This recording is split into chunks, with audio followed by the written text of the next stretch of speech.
The Black Cat, Volume 1, Number 9, June 1896. Section 1. The House Across the Way, by Leo Gale. When I answered the advertisement of the man in whose employ I am now earning my daily bread, I said that I was a young man, 27 years old, single, experienced in the haberdashery and perfumery lines, willing and obliging, and very desirous of obtaining employment. That was the exact truth, particularly the last part, as I was then down to my last $10, without a resource outside of my own humble labors, and not a friend or a single relative in the world to help me, or to put forward $1 to pay for my room rent, or my modest 2 1/4 meals a day, or to buy me the 1 suit of clothes I usually wore in a year, or the 2 pairs of shoes, and the few other things which I obtained by laboring steadily from 10 to 15 hours daily, almost 365 days in the year. So you know what I am. However persistently some of my fellow salesmen may assume the manners and appearance of bankers and bondholders, I personally was, and am, a very humble young man, who knows himself pretty well, and, as a result of a long introspection, has settled down to be everlastingly content with enough to eat, drink, and wear, and a bed to sleep in, with a roof over it. Romance has never had a place in my life, and sentimentalism is a word devoid of any meaning for me. Only when a boy do I remember reading or hearing anything beyond the bare facts of life, daily labor, debts, troubles, and half-filled stomachs, and a few daydreams, not mine, but other young men's. I never thought that I should play a part in, or be witness of, a life drama or tragedy, or ever hear of one, I mean right close up to myself, or see the sequel of one, or anything of that kind. But I did, and when I think of it now, it makes me creep, for what I saw others will some day see, and when it is discovered there will be quite a stir in the papers. The stir may not last long, but it will be talked of as a really strange, uncanny sort of thing. And so it is, not absolutely frightful, but just simply very, very strange. Before I obtained the position I at present occupy, I rented a small front hall room in a very quiet, respectable street. This street is situated between 2 avenues that lie east of 8th Avenue and west of Lexington, and is between 23rd and 42nd Streets. That is as nearly as I can or will describe it. This street was, as I said, respectable, and so was the house, though the house was the least pretentious in the block. It was a street that has that peculiarity of a great many New York streets. Some houses were old, some were new, some extremely modest, bordering on shabbiness, others quite attractive, of brownstone, and tenanted by people comfortably if not well off. The room of which I was the quiet, silent occupant was one that needs no description to the man or woman who knows anything of city boarding-house life. It was on the 3rd floor, overlooked the street, and was just over the stoop. I won't stop to tell everything that was in it, for that is not my purpose here. I came every night and went every morning, at 7 o'clock every morning, generally at 8 or 9 every night. When I got home, I generally stayed right in my room, retiring at 10 or 11 regularly. I had no money to spend, and so was, perforce, a very regular, good young man, for I also went to church every Sunday morning, and sometimes Sunday night. I used often to gaze out of my window at the people passing by, particularly during the long Sunday afternoons when it was raining or cloudy, and everything seemed very quiet, somber, cold, and puritanical. It was not much of an entertainment, but it was all I had. There was one thing, however, that occasionally made my street-gazing interesting, and that was the coming and going of a very smart-looking young man who was, it was reported to us less favored, rumors, the son of the owner of the house just opposite, a man who had made quite a fortune in the produce business, and was now retired. You must understand that we had some quite rich neighbors, for this street, being near a large center, had some solid householders, and a few stylish boarding-houses further up the street, besides the modest ones of which I was a patron. This young man I speak of was evidently a favored son. He did nothing but go out in the morning at from 10 to 12, and many times I had been awakened by the noisy stopping of his cab at all hours of the night.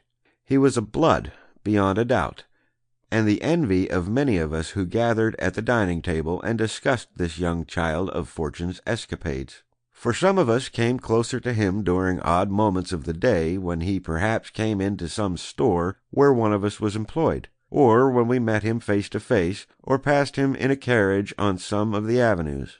Sometimes he had male or female companions, always of the flashy kind.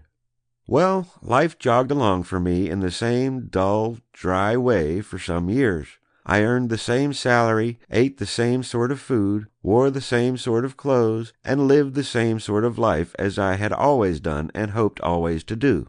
At some time or other, when I cannot place exactly, the young man disappeared, and in a way that excited no special comment. So did the young man's people.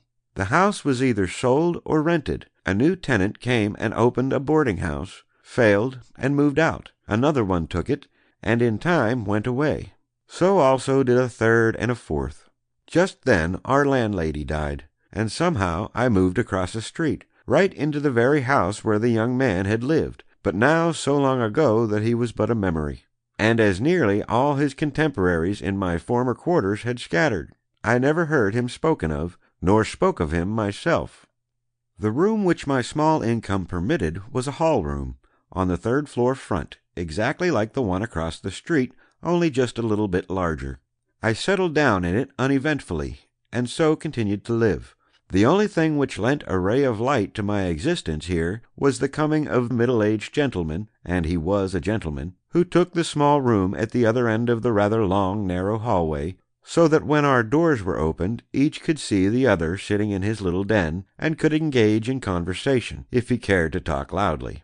But for the sake of the other lodgers, we never did, though we exchanged visits frequently on the long winter evenings. This was a good thing for both of us, for he was poor and alone in the world, and so was I, and our acquaintance brought us much mutual entertainment. Our rooms were not elegant, nor was any part of the house. Now, it did contain some evidence of former luxury, but such evidence was very scarce and seedy, and fast disappearing. Besides the rooms we occupied, there was a closet here and there along the hall, and 2 large square rooms that were let to richer lodgers, though on account of the narrow stairs and the gloomy aspect that characterized this landing, these more expensive rooms were more often empty than not. Often I sauntered in and out of them, side by side with my fellow lodger, talking of various things. We sat down on the sofas and chairs, and sometimes lighted the gas, for we were quite alone up here, and being quiet, never gave any trouble or called forth any reprimands. A great many others came and went in all parts of the house, some staying a week, some a month, some only a few days, but we two were like fixtures, not very profitable, but desirable in a way. Between our 2 rooms, on one side of the hall, was a closet, just outside of my door, the baluster, then the top step of the staircase, another closet door, and at the end of the hall my friend's room. On the other side of the hall were the doors of the 2 large rooms, and between them a blank space of wall. Now I know there is nothing very interesting about a 3rd-story landing of an old house, nor anything special to be said about the wall outside of 2 rooms. But many a time I have walked up and down this hallway on Sunday afternoons or evenings when alone, making no noise and gazing at this wall with its gilt paper, of which I knew every figure and how many figures there were, and at the little skylight overhead, or at the faded red carpet on the floor.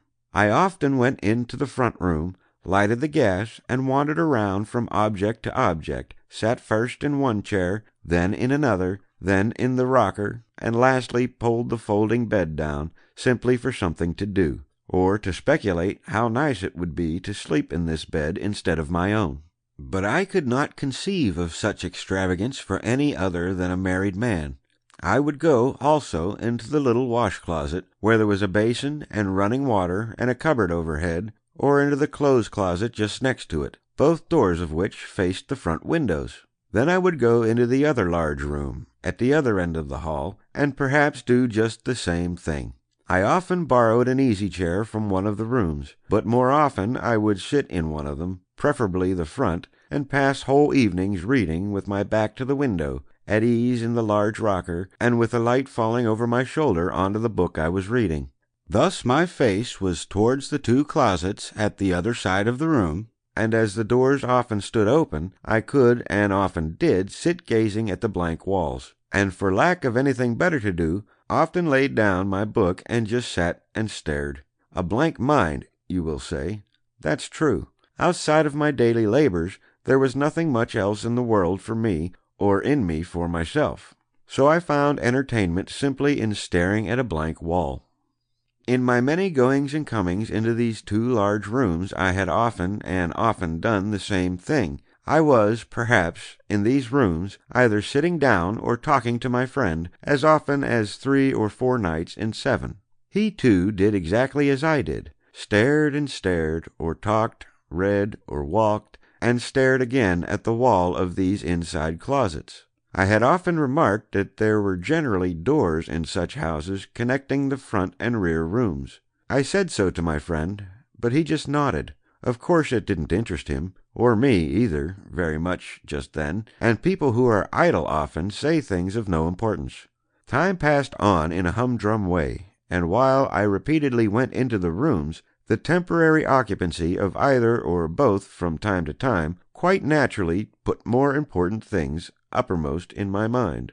For a long time, then, the rooms were both occupied. At least it seemed a long time, for nobody cared to stay in them more than a week or a month. While they were let, I had no opportunity to go into them, but simply minded my own business, only calling on my friend, and nodding whenever I met the newcomers, who seemed to be men of no very interesting or attractive stamp. At last they went, first one, then the other, and we were again alone on our 3rd-story landing, and able to indulge in the same inexpensive habit of whiling away time in the large rooms. One night, when I was the only one on the floor, and the rain was beating a soft tattoo, sweet to a lonely man, on the roof and skylight, I was taking my favorite promenade from my own room through the hall and into the room of my friend, which I always entered at will.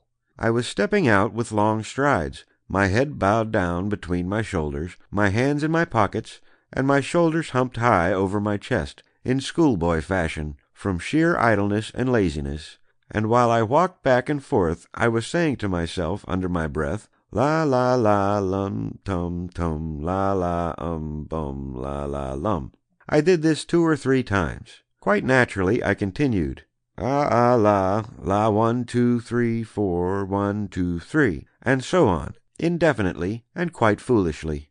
Others have done the same, I am sure, out of pure listlessness.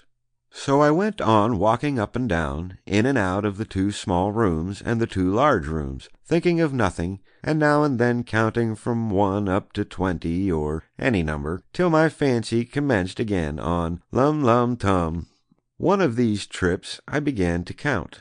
1, 2, 3, 4, and so forth, still out of pure idleness, and not with any intention of pacing off the depth of the house, which, however, I did unwittingly. Starting from the window of my room, I counted 22 to the window of the small rear room.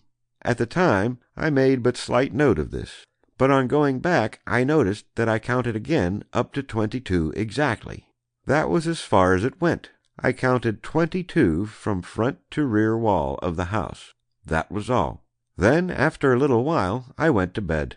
Some other matters coming up, I was not again at liberty to do any more pacing off or other idle nonsense for a week or more.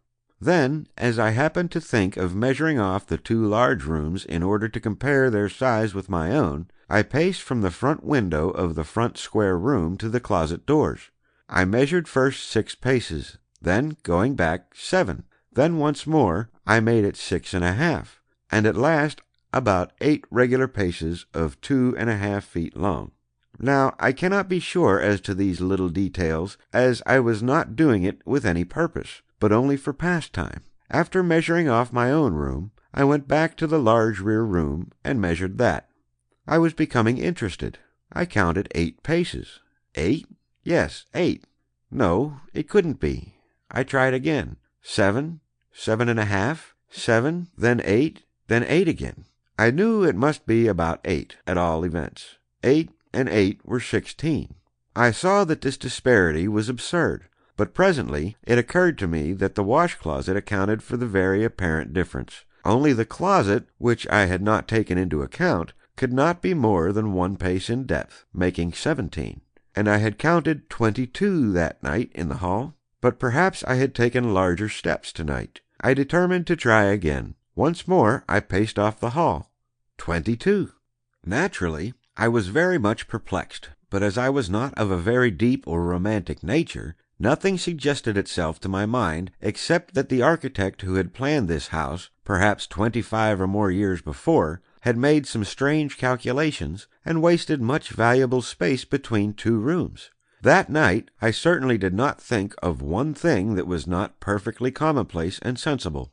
It turned out, however, that I often thought of this problem on the many subsequent occasions when sitting in that front room, and one night, when my usually slow mind was troubled with some unusually fanciful notions concerning the black space of at least 10 feet between these 2 rooms, I decided to bring home a long builder's tape measure from the store the next evening.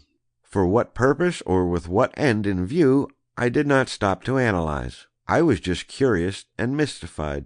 The next night I somehow got upstairs with alacrity, and as luckily no one was around, I fell to at once, and began measuring off the front room from the front windows to the closet doors. The exact depth to the door sill was 21 feet 6 inches, and from the door sill of the wash closet to the wall a little under 2 feet.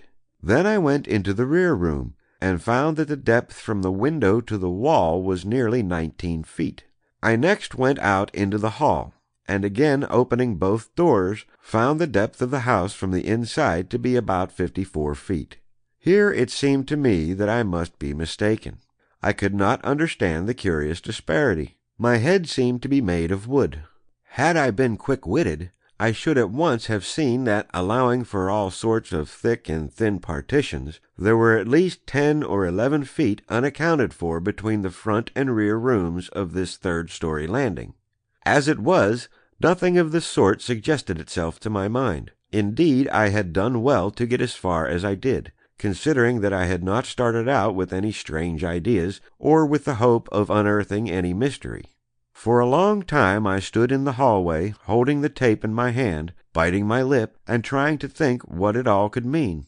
Certainly there was something out of the way.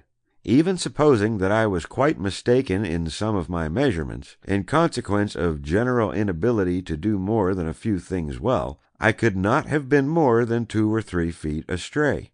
But what that something was, it was quite beyond me to imagine, though I did put my hand on the wall, and look up and down, and feel it from end to end, but rather aimlessly and with a sort of stupid wonder. "What's in there?" I asked myself, but I got no answer. Mine was not a fertile brain. So barren was it that I did not at the time feel the least sensation beyond a dull curiosity and perplexity. After wandering round a bit without much purpose, and attempting to read a book, I went into my room, shut the door, and sat down and fell asleep in my chair. About this time, my friend in the back room was often obliged to work late nights at his place of business, and in consequence I was left alone more than usual. Had it not been for this, I should probably never have done much thinking regarding the matter of the queer measurements of this floor and its spaces, apparent and invisible. But often, when I sat alone in the large front room, looking into the closet at the blank wall, I would think, "What's there? Who built such a funny house? And can it be a large well-hole that takes up so much of this unexplained space?" I thought over these things something like 5 nights, during which the subject forced itself on my mind with growing persistency, before it occurred to me to go up on the roof and see.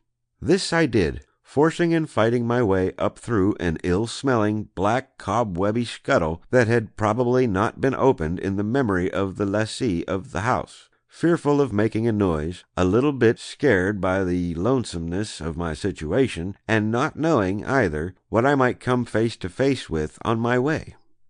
At last I succeeded in prying the scuttle cover up, and not very spryly got out on the old gravel roof. The night was black. For a few moments I could not see an inch before me, but as my eyes became used to the darkness, the bare outlines of things were visible, and I groped my way to where I thought the room should lie. Then, getting down upon my hands and knees, I crept from front to rear wall, feeling every foot of the way, lest I should plunge down into some terrible place from which there would be no escape. I went along slowly, feeling quite vexed with myself for having forgotten even a match. But I found nothing but a straight, plain roof. That is to say, my hand found nothing, for I could barely see. Accordingly, I wasted little time on the roof, but soon returned to my room, quite chilled, and feeling that I had very nearly made a fool of myself. So I concluded to put the matter from my mind once and for all. For 2 weeks I succeeded. Then I began to think of it again, at first a little bit, then more and more, till out of business hours I could think of nothing else. Finally, I concluded that as I could not walk through the wall at will to investigate, the best thing I could do was to go up on the roof again with a lantern, and examine its surface once more, this time carefully. I felt loath to spend any money on a lantern, but after a day of stubbornness finally gave in, and one night brought one home. That night, however, my friend was at home, though in answer to my somewhat impatient inquiry, he said that he should spend the next evening at his place of business. On the following evening I was at the foot of the ladder leading to the roof at 8 o'clock, or as soon as it was dark. I might have waited for Sunday to come, but as that was 5 days off, and as my friend would be at home to ask questions all that day, I had made up my mind to try now or not at all. So I went up, opened the cover, this time a little more easily, and crawled out on the pebbles that covered the entire roof. I then lighted my lantern, which was what is called a dark lantern, and illuminated only such spots as I wished to examine, and dropped upon my hands and knees as before. I began at the front, creeping along slowly, but knowing that 10 minutes at most would suffice me. I did not fear being discovered, and as I was quite eager to see what I myself might discover, I was lost to all other things and went on slowly and carefully. I remember that when I judged I must be over that dark, empty space below, something like a thrill ran through me at the thought of what might be underneath. And then, when suddenly my hand ran against an obstruction, I thrilled again with the thought that at last I had found a clue to the mystery. It was a rim of wood, which might readily be passed over if not looked at closely, and it extended around, with square corners, like nothing so much as the sheathing at the sides of a scuttle-hole, which overtops the roof generally by an inch or so.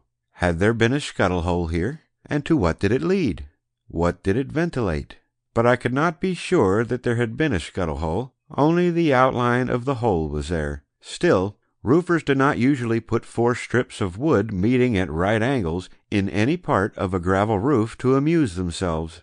I began to think of things with a facility that surprised me, and spoke of a latent pertinacity of which I had always myself been ignorant. But however much I might speculate on the why and the wherefore of what I had found, it was no explanation, and would have amounted to nothing if the theory of the scuttle-hole had not presented itself. In spite of a careful search, I found nothing else, and after a little while went down. Fortunately, no one was a witness to my ascent or descent.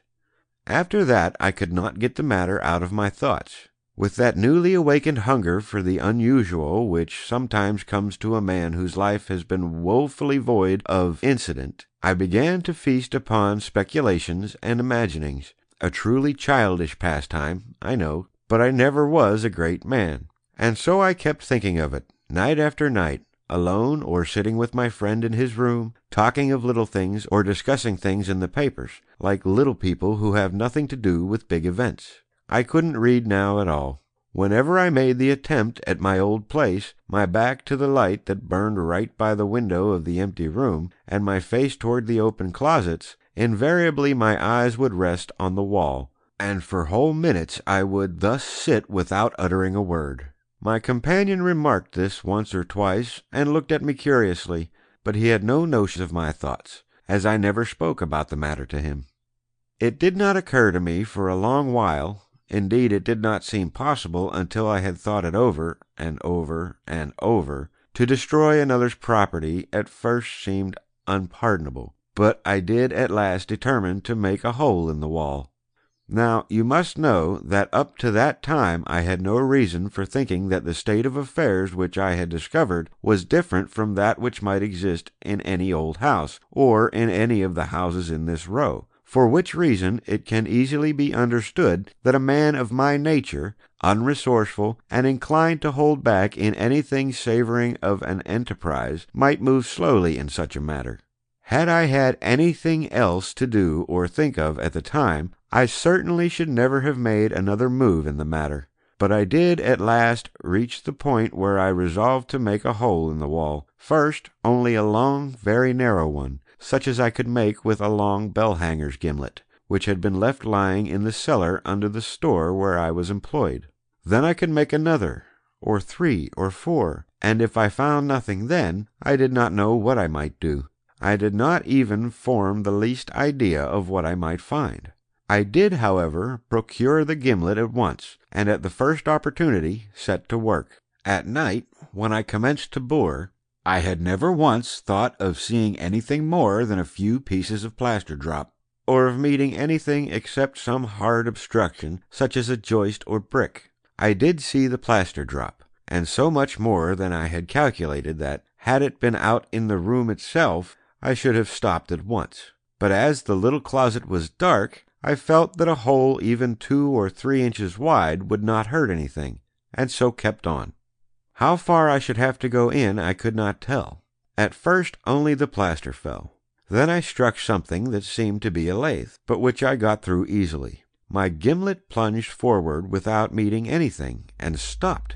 I had still about 6 inches of it to spare, and began to turn.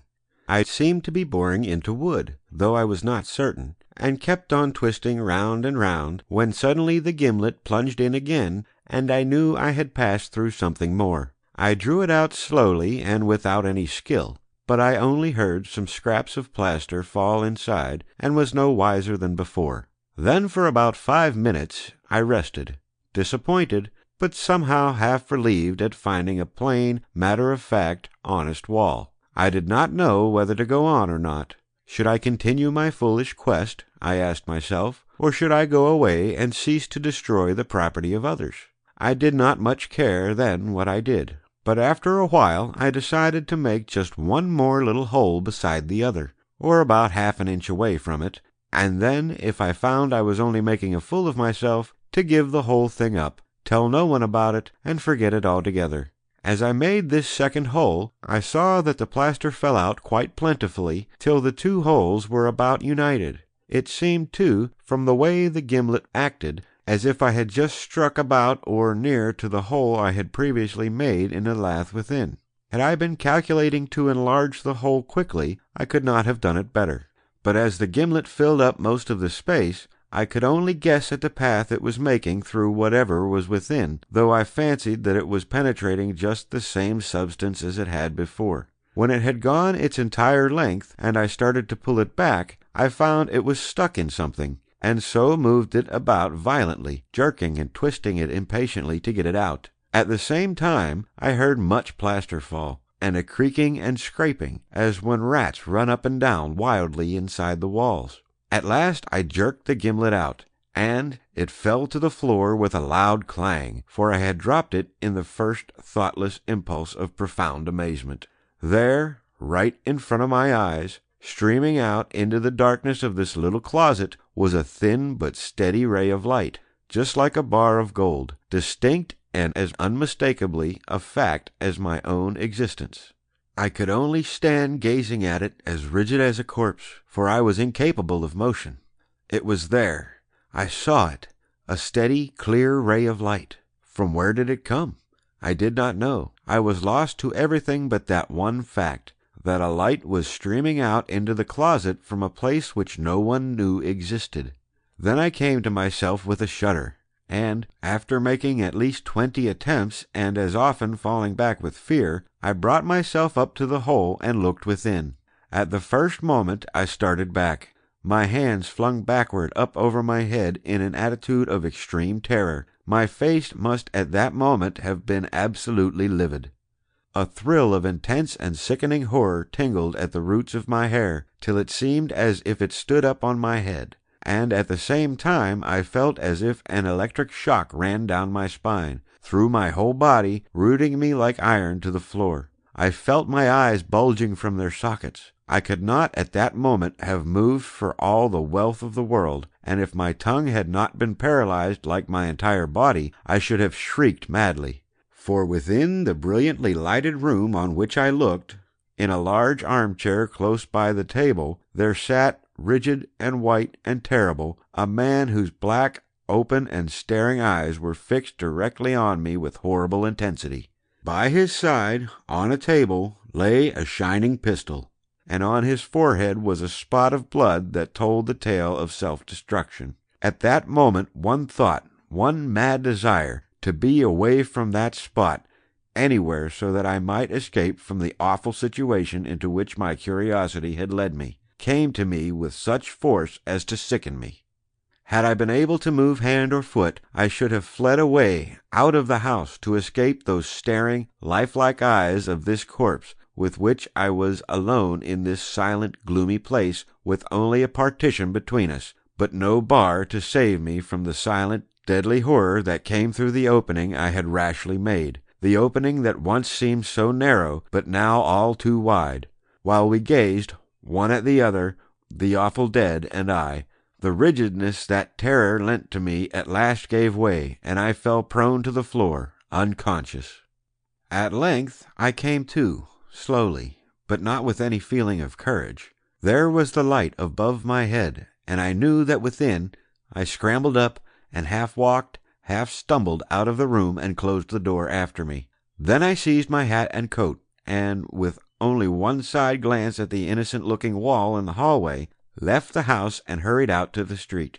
Here a feeling of relief came to me with the presence of my fellow men, and with the noises and lights and the busy rush of life. How glad I felt to be alive, here, out in the open streets, where everyone was happy in the fact of being alive. Yet even now I shuddered when I thought of that light, and that inner room, which no one had dreamed of, and of its ghastly tenant, dead in the midst of life, alone in his strange mausoleum. But I had to return. Only I decided to wait for my friend, as I should not dare to even go up to my own room alone. So I went back to the street where I lived, and walked up and down from one avenue to another till he should come. I had a long wait, but he came at last, and together we went upstairs. He went into his room, and I followed him and took a seat. The usual greetings were passed, and the same inquiries as to the day's business on his part or mine. I sat silent, and with difficulty repressed shivers of fear. I wondered what he would say if he knew what lay so near him. I could not tell him then, not at once. I was trembling too much, though I controlled it enough to escape notice.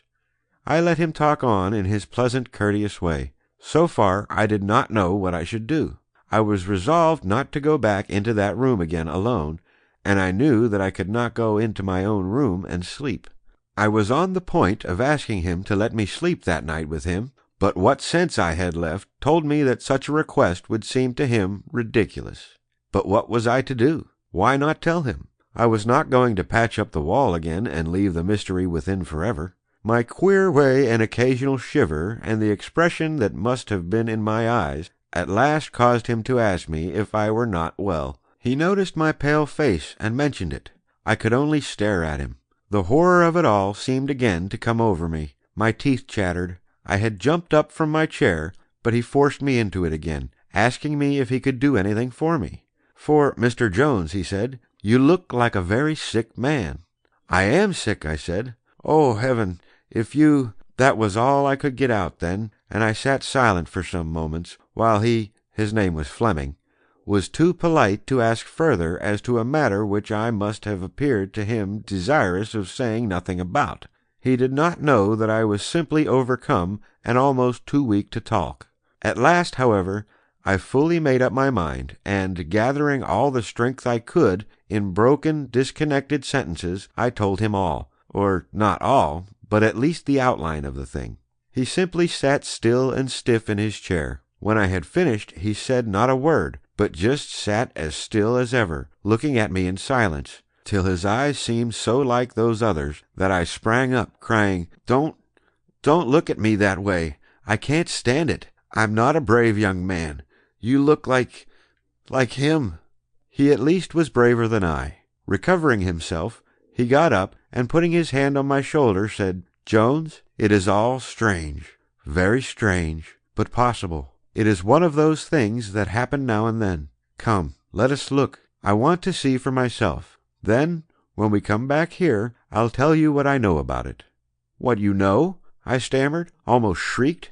"Yes, what I know," he answered. "Come on, I'll make it all clear. Only," he added, "I did not know as much about this as you have accidentally found out. For the present, come and let us see what is to be seen. It is only a dead man, under rather unusual circumstances, to be sure, but it is only the circumstances that give horror to it. The fact itself is simple enough. Suicide? Yes, that is bad, but come." How I trembled, even with him, and he seemed so strong and fearless. I had not got over the shock yet. We went into the front room. The light was yet burning as I had left it, and there the same narrow stream of light was falling through the hole I had made, cutting through the shadow of the closet. I watched him as he stood face to face with the hole in the wall, while he stopped about 2 feet away from it for a few moments, but he waited only a short time before putting his eye to the hole. As he did so, I saw a shudder pass through him, and noticed that he clenched his hands. I also heard his teeth meet, and heard him say to himself, "Yes, it is too true. It is Albert." It is hard to describe the effect these words produced on me, implying, as they did, a knowledge of things on my friend's part of which I had never even faintly dreamed. They relieved me a great deal, too, and for the first time I began to feel coming into my mind a practical realization of the entire circumstance. That is to say, as far as it related to the fact of a dead man being here before us, and nothing more unnatural. But I did not cease to realize and to feel the awful strangeness of his death, and the situation in which we found him, closed in this inner secret room, more solemn than a tomb, within a few feet of living men and unknown to all the world. My companion must have stood motionless, his gaze fixed, fascinated on the things he saw through that hole for a long time. It gave me a chance to assume a little courage, so that by the time he moved back I was ready to look a second, this time to note all those other things which I had overlooked in my first great fear. But however strong I had thought myself, I was speechless, and involuntarily started back on beholding those intently fixed eyes, which again penetrated me, and at seeing that awful death's head, straight and erect above the rigid body, beneath it the white shirt bosom, for the figure was clad in full evening dress, and glistening on one finger a large and brilliant diamond, which seemed to me but to add to the gruesomeness of the picture. The first shock over, I looked around the room as much as the size of the hole would allow, or a space of about 5 square feet. In the center was the silent corpse, which had sat there. For how long, who could say? By his side was a table, and on it the shining weapon which had done the work of destruction. One hand rested on the knees, the other hung by the side of the chair. I could see the foot of a bed, and also the end or side of a splendid counterpane.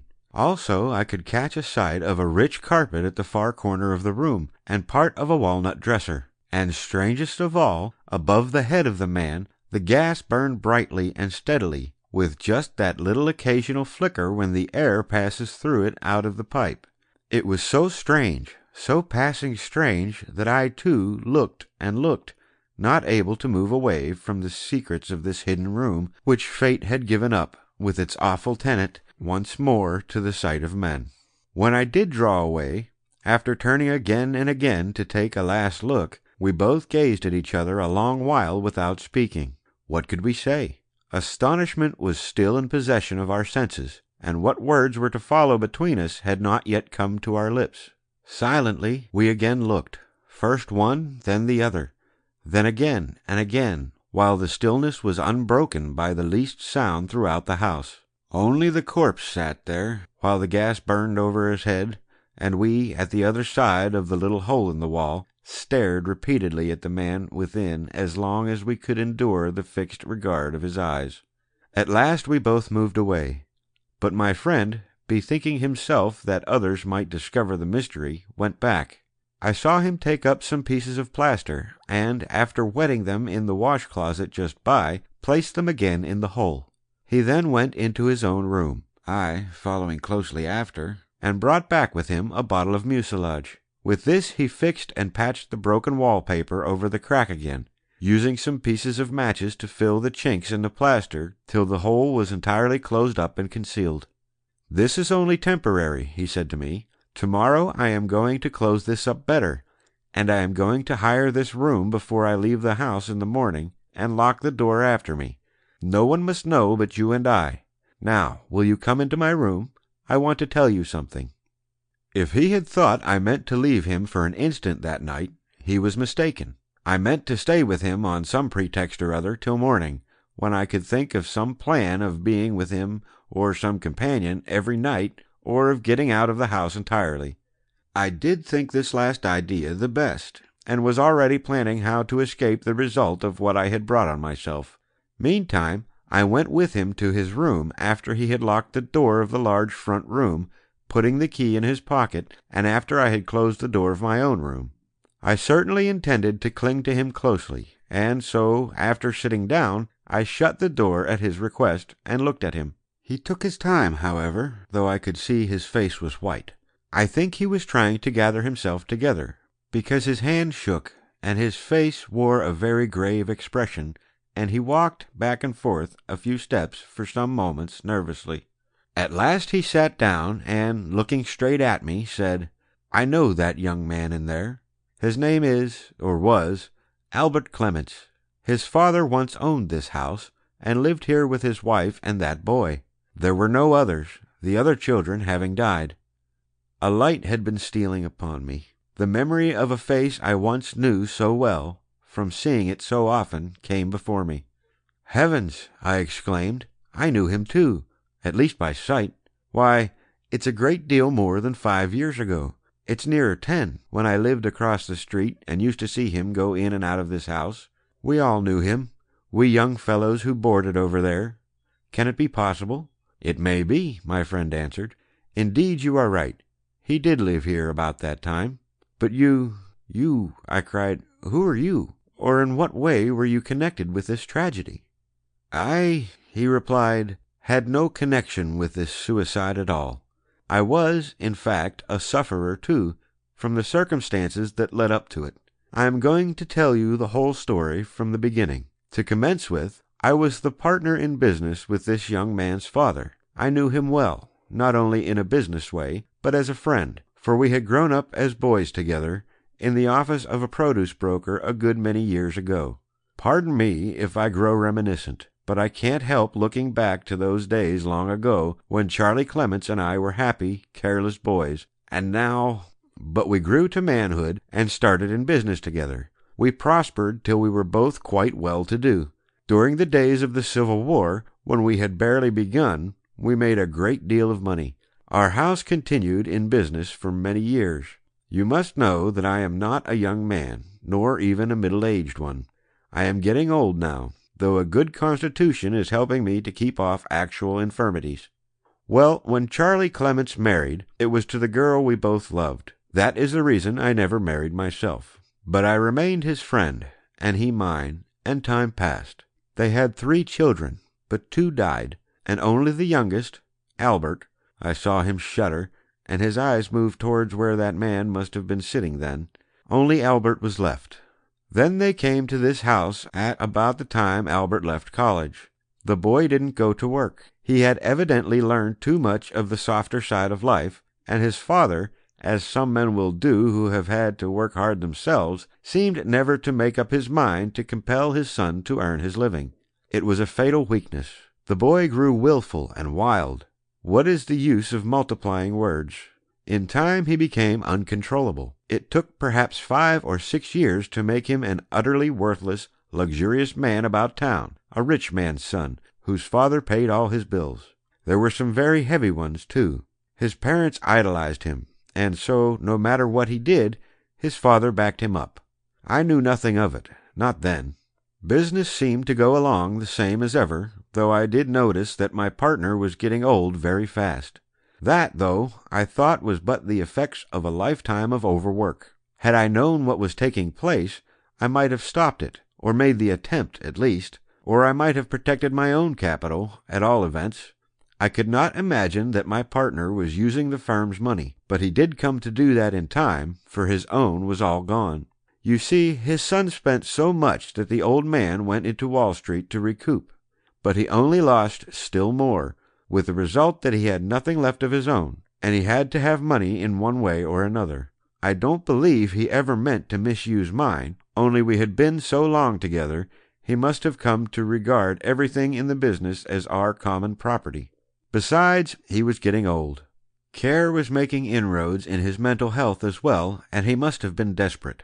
Anyhow, he was drawing a lot of money constantly, and I never suspected that we were coming near to a crash, as I have to blame myself too. A man should be alive to things, and I was not. It happens often today, and will happen often again.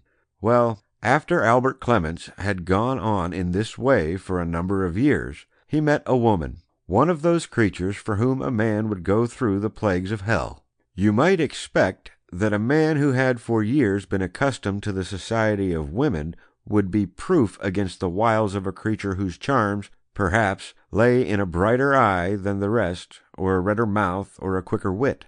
The French people call it diable à coeur. This woman certainly had it.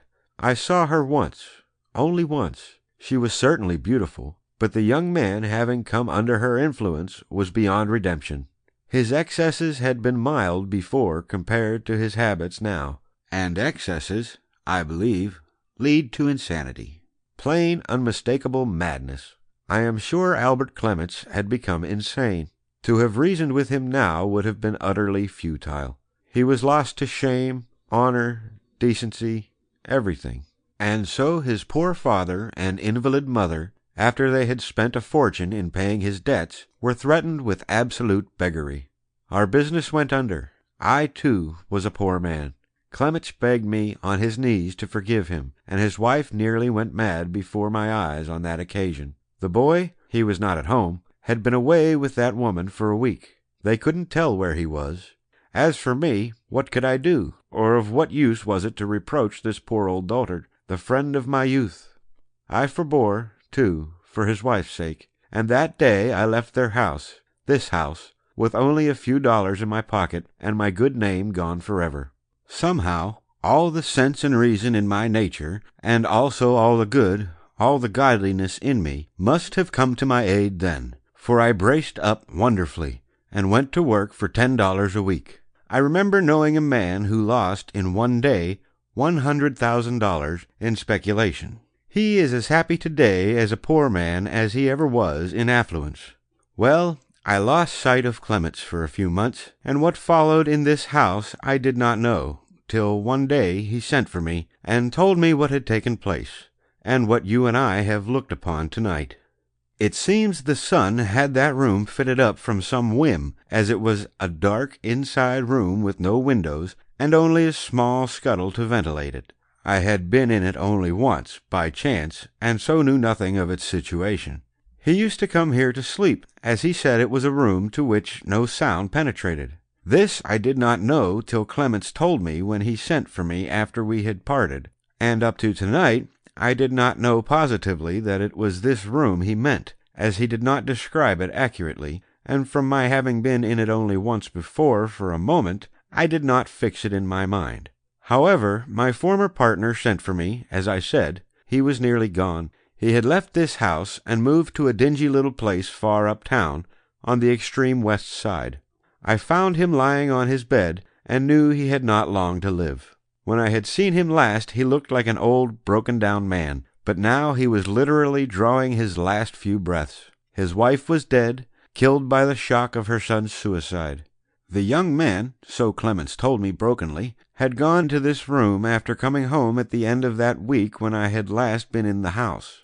It was about 3 o'clock when he came in. He heard the story of the ruin he had caused. He saw what he had done, So, going to his room, without stopping to take his hat off, he deliberately shot himself dead. Horrible? Yes, it was. But it was Nemesis. I will not say he deserved his fate. I do not think any man deserves such an end. But he had brought it on himself. The old man, I suppose, was horror-stricken, and his mind gave way when his wife, rushing upstairs, opened the door, looked in, saw what we saw tonight, and fell dead on the door-sill. You may well say horrible now. He stopped. His eyes were full of tears. His whole body shook, and his head hung forward on his breast. After a while he went on. Clements must have been nearly maddened then. Surely he had become crazy. It was easy to understand. When I saw him, and while he was telling me this awful tale, he was certainly more mad than any madman I have ever seen. But he was a weak, powerless one. Only his mind was gone, and I knew so too his life would soon be gone. He told me all, though, but he did not say in what room the young man had killed himself. He just said, "In that room." "Joe," he cried, clutching my arm, "I buried her, my wife, but him, I walled him up. I buried him right there, and there he is now. Joe, do you hear? At the last trumpet call, he'll wake and know once more what he has done, for he'll see the pistol, and look in the mirror, and see the hole in his head, and he'll see the clothes he wore that night, and he'll know it all. He's there yet, and there he'll remain till the end. No one knows. You won't tell, Joe, will you? No, not you. He wronged you, too. Do you forgive him, Joe? I don't. No. Joe, I say, friend, Joe." It was all he said. Charlie Clements was dead. For at least a quarter of an hour I made no sound. I saw my friend bury his head in his arm, and heard him sob like a man who lived over again the saddest moment of his life. This man who was alone in the world, with only the past to look back upon, whose history had been such a sad one, now, At the recollection of these strange and sad events, wept. And I myself felt the hot tears course down my face, and turned my head away. I heard the little clock tick, and a door slam somewhere below. But here there was silence. I could not speak a word. At last he spoke again. "Excuse me, Mr. Jones," he said. "It is too much for my composure, this going over these times once more. I cannot show you with half vividness enough these things as they really took place. To me, of course, nothing else can ever stand out so distinctly. However, I will finish my story. After burying my poor friend, and learning that he had absolutely nothing left in the world, not even the small equity in this house which I had thought he had retained through everything, I went back to work. There was not very much for me in life, but I had fully decided on my course, having fought and conquered that battle with myself which all men who have had my experience must fight. And so I took up my life again, and bleak and barren as it was, I have been living it ever since, sometimes very poor, never with more than enough. Often I thought of the suicide, but not with the idea of taking any steps to learn where his body was. Finally, however, after some years, I did decide to come here and engage board, not exactly with the purpose of searching for him, as I could not tell but what, in making some alterations, they had found his skeleton, though I always searched the papers every day and never saw any account of it. But in a vague way, I felt interested enough to come here. My idea was to hire every room, successively, as it became vacant, and as my means permitted. Though, had I found what I was thinking of, I do not know whether I should have made it known, and do not know either if I shall do so now.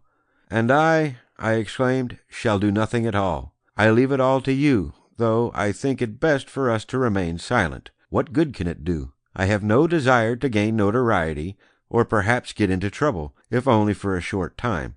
It might cost me my position, and I am poor. Do you think I am selfish? Well, I know what 3 meals a day and a living mean, and I know the other side of the picture, too. I have experienced both. My friend gazed at me for a moment. "Perhaps you are right. I will see," he said. "At all events, I am going to take some time to think it over.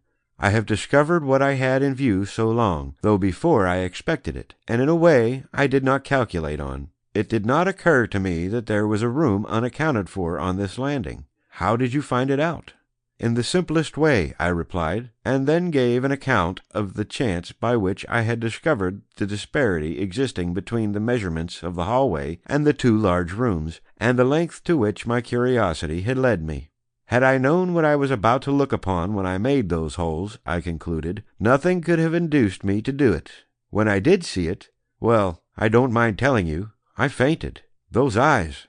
Heavens! How they came to be fixed exactly on the spot where I broke through, I don't know, but I couldn't stand it.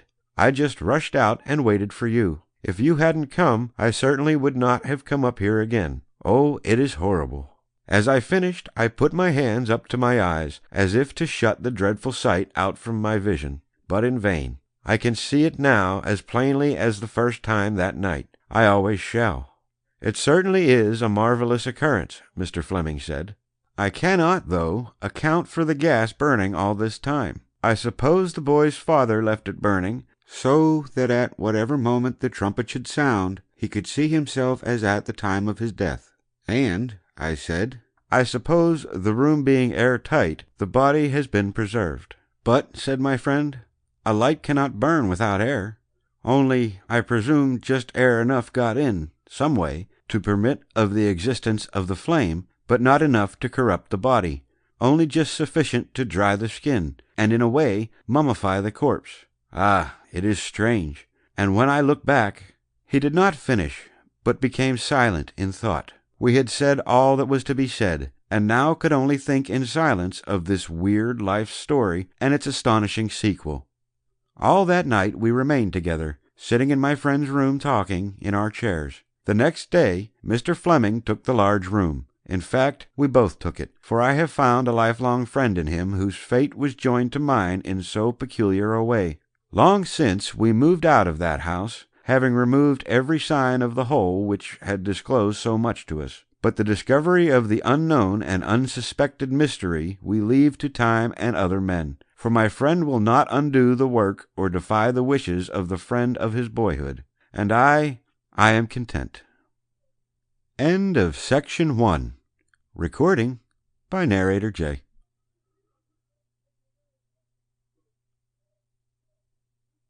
Recording by Rita Boutros.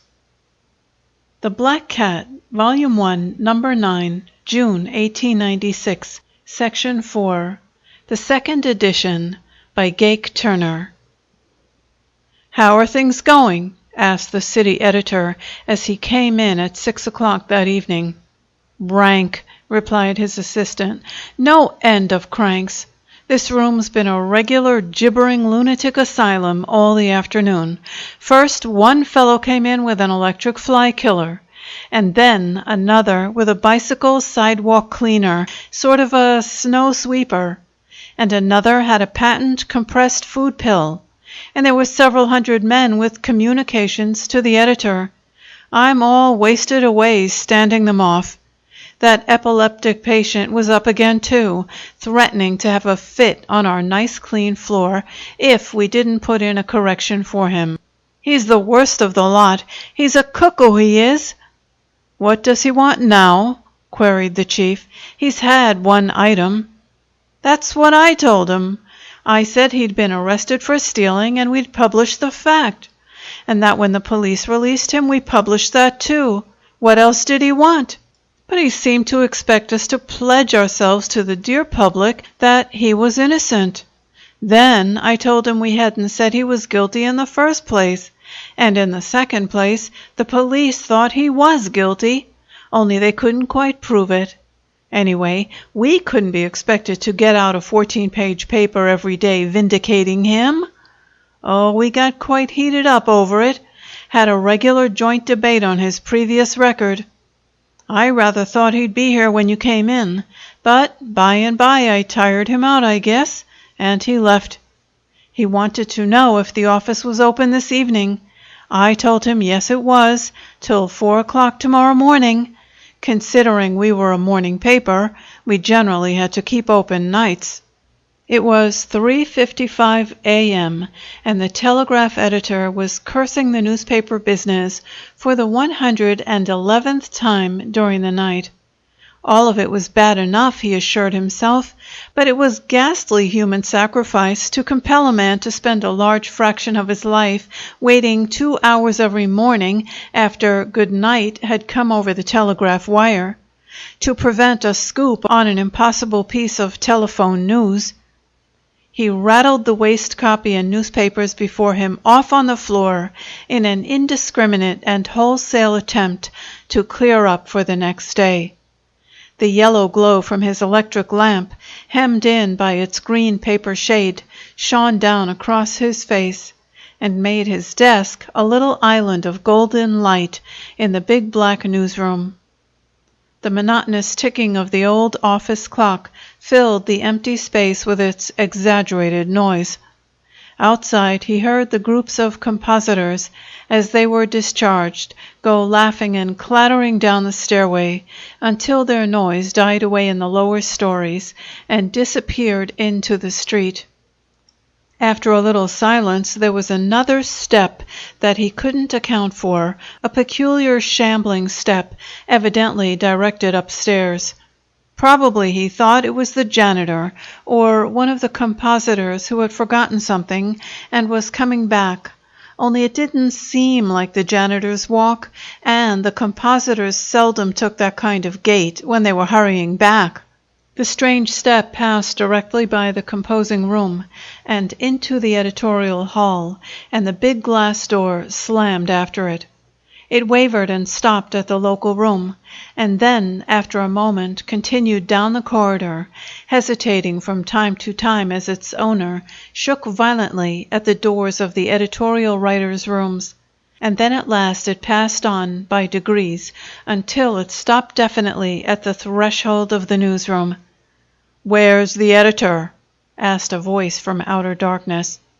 "I'm one of the editors," said the telegraph man, looking up. "You ain't the one I saw," said the voice suspiciously. "Tall, fat fellow with a big mustache. What do you call him?" "Oh, he's the city editor," said the telegraph man. "Yes, that's it. Where's he?" "Gone." "Gone?"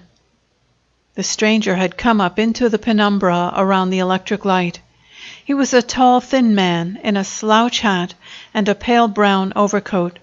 In one hand he carried a slip of paper, and in the other something metallic, apparently, that looked like a bunch of gas pipe. He was a peculiar-looking man. His face was long and white, and his hands were painfully bony, and his eyes certainly did look queer.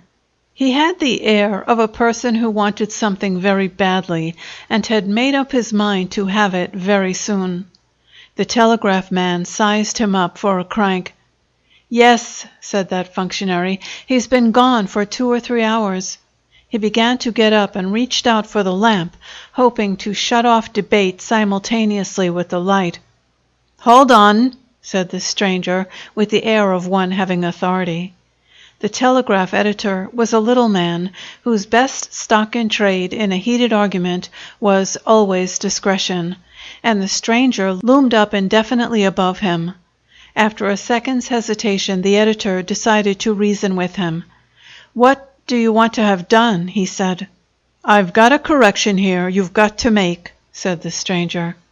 "Oh, I can't do that sort of thing," said the telegraph man cheerfully. "You'll have to see the city editor. Come around this afternoon about 2 o'clock. He reached up his hand again to the electric light. "You sit down," said the stranger, with a tone of frank determination. At the same time, he brought his right hand up into the light with the bunch of gas pipe. It was a revolver with a bore like a small tunnel. He pressed the muzzle up against one eyebrow of the telegraph man, who stared wildly down along the barrel and saw the conical bullets peeping out of their holes in the cylinder, like the heads of nasty little animals peering out of their burrows. He sat down hurriedly. The old office clock ticked loud and apprehensively.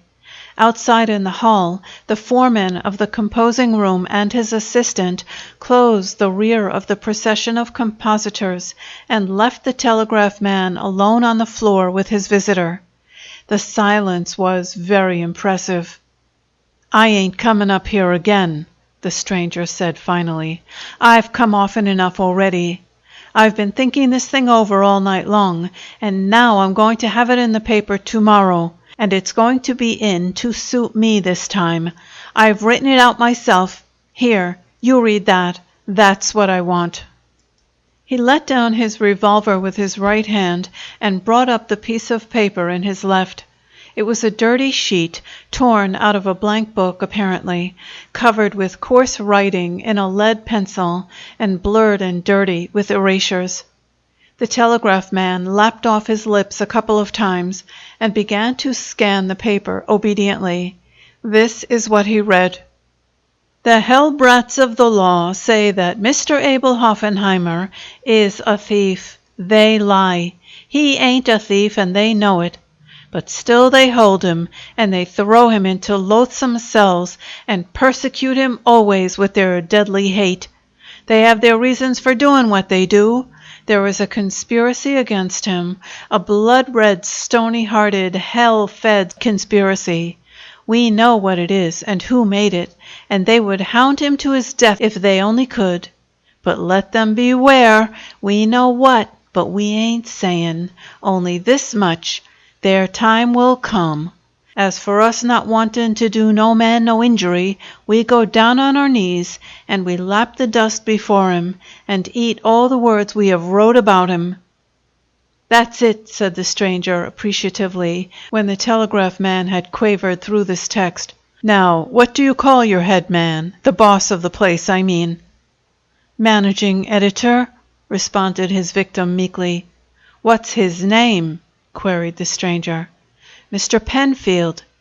"Well, you write at the end of that, 'Signed,' and then you put down his name." So the telegraph man wrote down at the bottom, "Signed, Erastus J. Penfield, managing editor." "Now, that's the way you're going to put it in," said the stranger. "But I can't put it in tomorrow. All the compositors have gone home," said the telegraph man plaintively. This statement had an unpleasant effect on the stranger. It excited him. "You're an editor, ain't you?" he asked. Yes, I suppose I am." "Well, an editor can get an item into the paper, can't he?" continued the stranger with convincing logic. "Yes," said the telegraph man, "but he can't print them. The compositors do that, you know." The stranger didn't know about that.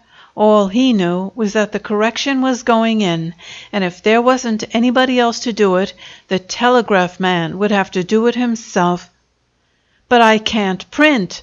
"I'd like to, first rate," said the telegraph man pathetically, "but I can't. I never printed anything in my life." But the stranger was obdurate. He said the editor would have to learn, because that correction was going in. "This paper didn't treat me right. No, it didn't," he went on. "It said I stole." The memory of his wrongs made him rather maudlin for a minute. The telegraph man didn't like to see him maudlin, because it made him wave his gun about in such a careless, irresponsible way. But the stranger was not long in mastering his emotions. "You see that?" he said, shoving the tunnel of the revolver into the telegraph man's face again. The telegraph man confessed that he saw it. "If I let that off into you, you darned little runt," the stranger continued, "there wouldn't be anything left of you but a rim. Now it's either one thing or the other. Either I get that correction or I feed you what's in there. I'm going to have that item corrected, if I have to wipe out everybody in this concern, one after another. And I'd just as soon begin with you as anybody. Now are you going to give me that correction, or ain't you?" "I'll try," murmured the telegraph man. So they formed in single file and marched out through the crooked hall into the composing room without further remarks. The telegraph man, who went ahead, felt the cold wind blowing out of that revolver on the back of his neck every step, and he wasn't in the mood for frivolous conversation. The only remark made by the stranger was to the effect that he was damned if he didn't believe he'd shoot him anyway. which the telegraph man was prayerfully pleased to consider a selfish and unprofitable jest. The procession passed into the stale tobacco smoke of the jet-black and deserted composing room, and halted while the telegraph man turned on the electric light. It then passed on again to the speaking tube to the press room, where the telegraph man carefully explained that he was free from guile in calling up the people downstairs, because the press always had to be stopped when a correction was made. The stranger said nothing, but poked the end of the tunnel into the cerebellum of the telegraph man with great eloquence. Then the telegraph man rang the electric bell. "Hello," he said to the head stereotyper. "You'll have to have them stop the press and put on another page." It was 4:15 o'clock. The language of the head stereotyper was unparliamentary in the extreme. What was the use, he argued, at this time of morning? "It's a correction. I've just got to make it," said the telegraph editor, feeling the ring of the revolver barrel crowded into the back of his head. "Really, I've got to. It's very important." The head stereotyper appreciated the necessity of a very important correction, though his tone of voice didn't indicate it. "Well, get a gate on you," he said, among other things. "It'll only be in the city anyway." Downstairs, the rattling of the big press diminished and stopped. The procession in the composing room formed again, and marched to the switch that turned on the current to the dynamo, and the gearing of the typesetting machines started up. The telegraph man blessed the day that typesetting machines were invented, and also the time when he learned the general principles of them. If it had been sticking type now that had to be done! But it wasn't sticking type, and there was a slight ray of hope. He went around behind the first machine, lit the gas under the metal pot, and then came back and sat down at the keyboard. The rest of it was easy now. He needed only work the keyboard like a typewriter. The machine did the rest. He never had operated the thing, but he had seen it done hundreds of times. At this moment an idea struck the half-paralyzed brain of the telegraph man. He could print anything he wanted to, he thought, and his visitor wouldn't know the difference. He actually started out to do this. "Hold on there," said the man. "How do I know what you're printin'?" "Well, I don't suppose you do," admitted the telegraph man. "I'm going to," said the managing editor pro tem, "and you've got to show me." "Well, I suppose I can show you a proof," said the unfortunate editor in despair. "Say, take that revolver away from my neck," he added. "I can't work this when that's there. I've made a mistake already. Now I'll have to begin all over again." So a compromise was agreed upon, and the stranger looked over the telegraph man's shoulder in intense silence as he painfully pecked away at the keyboard, and the matrices jingled down the machine into their places. The performance occupied some eras for the telegraph man, but at last it was done. Then the procession formed again, and went over and took a proof on the proof machine. It wasn't a very artistic piece of printing that appeared, but, as the telegraph man reminded his chief pro tem, it was his first attempt, and you couldn't expect too much. His chief finally passed it, but he was particular about its position. "I want that where everybody's going to see it," he said. "Now, where's the place your boss puts what he writes?" The telegraph man murmured it was the editorial page, and the stranger said that was what he wanted. So the editorial form was hauled out, and the correction went in at the head of the first column in double leads. The telegraph man jabbed out a small editorial on the foreign question to make a place for it, hammered down the page as level as he could, screwed it up, and sent it down the form elevator. When they heard the press starting up again, the telegraph man explained that the correction was made. But the stranger intimated that he did his business in a more thorough manner. Reading a proof might be all right, but he required further assurances. "When do I see the paper?" he asked. Why, if you want to, you can see it right now. Just let me go down after it. I'd be very glad to get it for you," said the telegraph man, starting for the stairway immediately in his anxious effort to oblige. "Oh, no, you don't," said the stranger. The telegraph man didn't. "Ain't there any other way to get that paper up here?" asked the former with a meaning flourish of his revolver. "Well, yes, there is. They can send it up by the pneumatic tube in the newsroom, I guess," admitted the editor. This idea being satisfactory, an adjournment was made to the newsroom, and the paper was called for down the speaking tube. It came up immediately, fresh and warm from the press. "Supposing," said the telegraph man to himself with horror, "that correction doesn't satisfy him now." But fortunately the contributor was very much satisfied with his appearance in print. He read it over himself first, and then invited the telegraph man to read it aloud in order that he might get the general effect. The telegraph man's elocution wasn't very artistic. In fact, he found some difficulty in reading at all, but apparently it delighted the stranger, for he encored continually.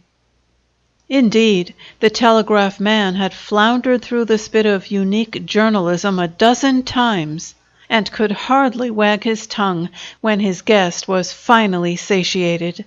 "Well, I guess that'll do," he said at last. Then, having instructed the telegraph man that he needn't venture out of the newsroom before 7 a.m. unless he were anxious to be filled full of holes, he left with a final dramatic flourish of the revolver. The last the telegraph man saw of him, he was striding majestically out of the newsroom door, waving his paper in one hand and his gun in the other, with the proud air of a man whose mission in life was accomplished. What the telegraph man said when he was found by the janitor late that morning will never be put into print. And the managing editor, when he opened his paper at the breakfast table, well, what do you think the managing editor said? End of section 4.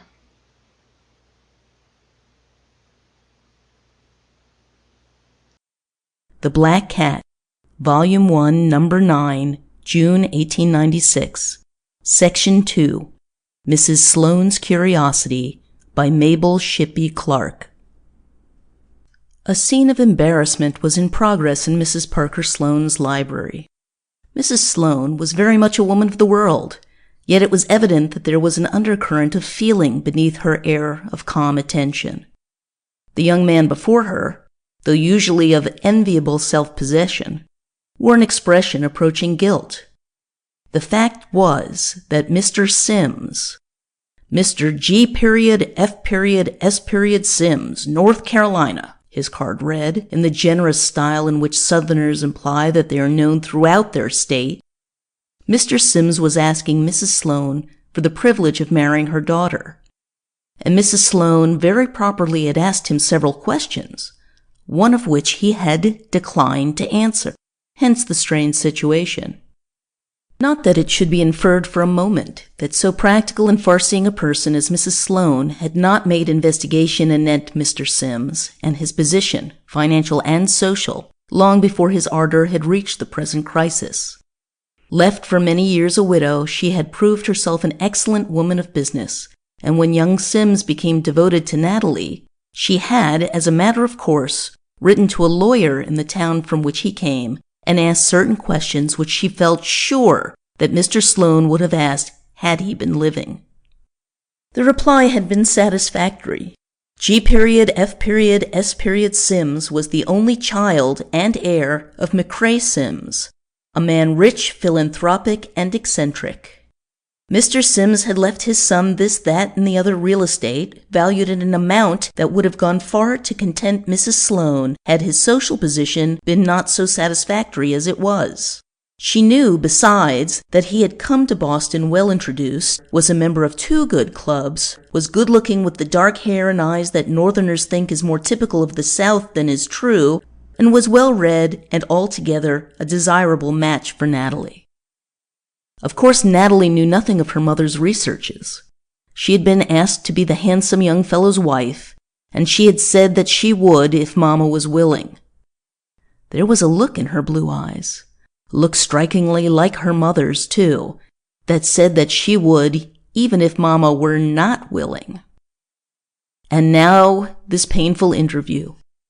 It had not been painful until after Mrs. Sloane had asked her questions, very spontaneously be it said to the credit of her dramatic power, and received replies to them which corroborated her North Carolina correspondent, and at last had said with her most gracious smile, for she could be very winning, "My dear Mr. Sims, I see no reason why you and Natalie should not be happy, and as for me, I shall be glad to have a son as well as a daughter."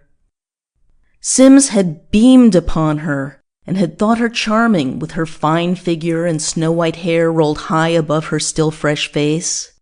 But she spoiled it all. Mr. Sims had known that it must come sooner or later, but he wished that it had not come just now when he was so happy. It seems curious to think that, though we know you so well, we don't know your first name.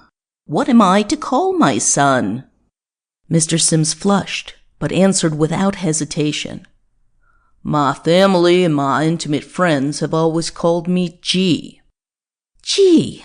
How very strange. And what is it really? Oh, a curious name of my father's selection. I've told you, haven't I, that he was eccentric? I always say that a child ought not to have a name until he is old enough to be consulted about it. And yours is? Tentatively. Sims felt that he must take his stand at once, and he replied with decision. My name, Mrs. Sloane, is very disagreeable to me, and I have never used anything but my initials. My family and friends, as I said, have called me G, and I should prefer not to tell my Christian name, even to you. It was here that Mrs. Sloane's appearance of calm attention was ruffled just a wee bit by the irritation she was experiencing, and that the young man on the other side of the room wore a distinctly guilty look. He gazed beyond his prospective mother-in-law out of the window and across the Charles River to the picturesque boathouse on the other shore. There is a long main street in Norham, as in many New England towns, bordered by graceful elms and lined by pretty houses whose grounds on one side of the road sloped to the river. Mrs. Sloane's was one of these, a fine old dwelling of Revolutionary date with a long library extending the length of the house. The rear window afforded an outlook for Mr. Sims' embarrassed gaze. Perhaps Mrs. Sloane would have let the subject drop at this point had she not happened to glance out of the front window and see, walking down Main Street, Mrs. Mortimer. At once there sounded upon her mental ear the questions that Mrs. Mortimer would ask about Natalie's betrothed, and the interrogations that would be put by Mrs. Mortimer's sisters, Mrs. Weston and Mrs. Bates, and her husband's sister, Mary Lyman, and her brother's wife, Dora Munro, and her cousins, the Leffingwells, and her West Norham connections, the Dorseys, and all the network of relatives and kinsmen who comprised the descendants of 3 or 4 of the early settlers of the town. Thinking thus, and unobservant of the straight line into which Sim's mouth had settled, Mrs. Sloane began again. But wouldn't it be better for us to talk it over frankly now? You see, there will be so many questions asked about a newcomer. Norham is like Concord and Andover. It requires a residence of 3 generations at least to remove the stigma of being a late arrival. She said it very well, but she had met with an obstinacy equal to her own. Should it ever be necessary, Mrs. Sloane, you may depend upon me for meeting the necessity, and until then let me ask that you will not refer to the matter. And Natalie? I suppose I may see her now, returned Sims, wilfully misunderstanding her. Mrs. Sloane went to call her daughter, and G told her all about it, and she said that she didn't care the least bit in the world what his name was or whether he had any at all. However, as time went on, Natalie saw an uncomfortable something in the mental atmosphere to which even the preparations for the wedding could not blind her. For one thing, her mother and her lover, The two people she loved most dearly were on terms of formality which she could not change. Then the torrents of questions that her mother had anticipated duly were asked, and Natalie grew tired of saying, "He has a funny name that he doesn't like, and I always call him G," and of being begged, "Oh, do tell me what it is, Natalie. I'll never tell." At first she owned frankly that she did not know it, and was met by a stare of amazement. Then these friends went forth and told others. After several people had said, "I understand that you don't know what Mr. Sims' name is, Natalie," and several more had hinted, just hinted, delicately to Mrs. Sloane, "Do you think it's quite safe to let Natalie marry, you know?"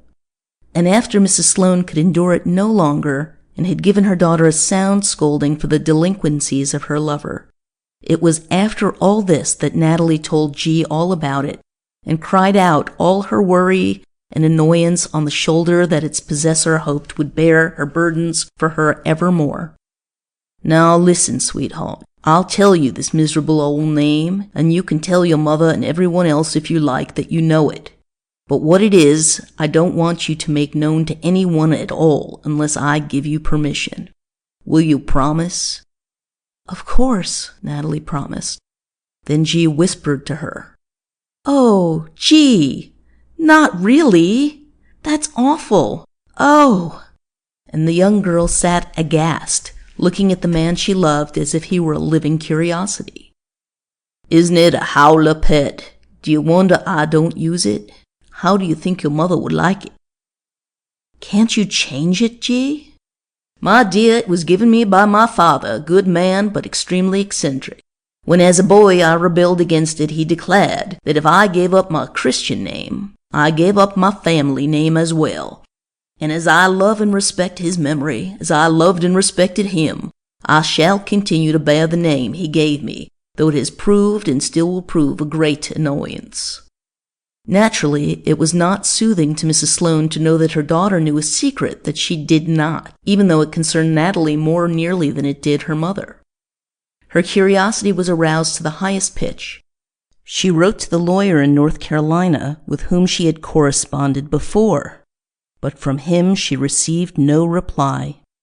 Perhaps he thought it a question too trivial to answer. Perhaps G, who knows, had forestalled her. Then she secured all the lists of students published by the University of Virginia during the years when Sims was in residence there, only to find the initials G.F.S.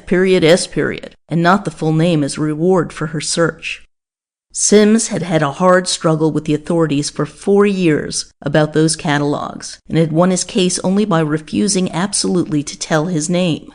And, of course, they could not put in what they did not know. As the time appointed for the wedding drew near, Mrs. Sloane's annoyance was so great that Natalie ventured to intercede with G. "Do tell her, G. I believe that once you tell her, she'll forget all this irritation and be sweet again." "I tell you what, dear, I'll compromise with her," returned G. "You wait here while I go and speak to her." And he ran up to Mrs. Sloane's sitting room like a repentant schoolboy. "Mrs. Sloane," he said, "I've come to compromise. I'm truly sorry that not telling you my name annoys you, and agree to have it in full on the wedding invitations, provided you agree that Natalie shall not get a single peep at them till they are sent out." After due deliberation, the compromise was accepted.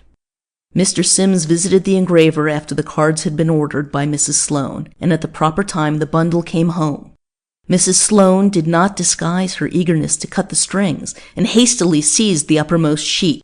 It read, "Mrs. Parker Sloane invites you to be present at the marriage of her daughter Natalie to Mr. Greenville Female Seminary Sims on Wednesday, June 1st, at 5 o'clock in the First Church, Norham, 1895. That is how the descendant of the Massachusetts Puritans became one of the joint owners of a name which is really inscribed on the records of a southern state. This may sound like romance, but it is an actual fact, and one which can easily be verified. End of section 2.